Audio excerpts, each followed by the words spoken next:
জমকালো আয়োজনে ফ্রান্সে পর্দা উঠল the greatest show on earth নামে খ্যাত অলিম্পিক গেমসের ৩৩তম গ্রীষ্মকালীন আসরের।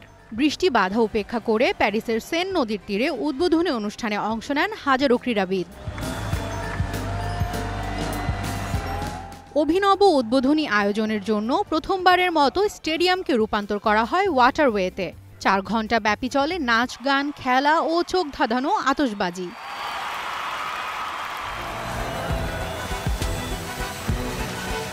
নীল, সাদা ও লাল রঙের আতশবাজিতে স্বাগত জানানো হয় ২০৫ দেশের ৬,৮০০ ক্রীড়াবিদকে। ওয়াটারওয়ে থেকে ৮৫টি নৌকায় সেন নদী দিয়ে তারা ঘুরে বেড়ান ফ্রান্সের বিখ্যাত Louvre museum, Eiffel tower, Arc de ট্রিওফের মতো ল্যান্ডমার্ক।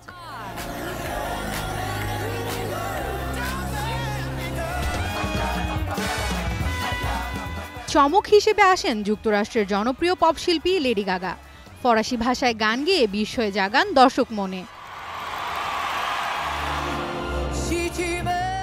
৪ বছর পর লাইভ পারফরমেন্স নিয়ে হাজির হন টাইটানিক সিনেমার খ্যাতনামা সঙ্গীত শিল্পী সেলিন ডিয়ন। তার মনোমুগ্ধকর পারফরমেন্সে আবেগ আপ্লুত হয়ে পড়েন ভক্তরা।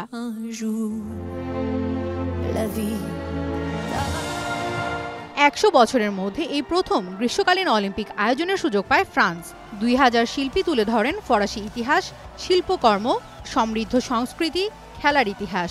ব্যালে, অপেরা, ক্যানক্যানের পাশাপাশি জিপলাইনিংয়ে দড়ির উপর মশাল হাতে হাঁটেন খেলোয়াড়রা।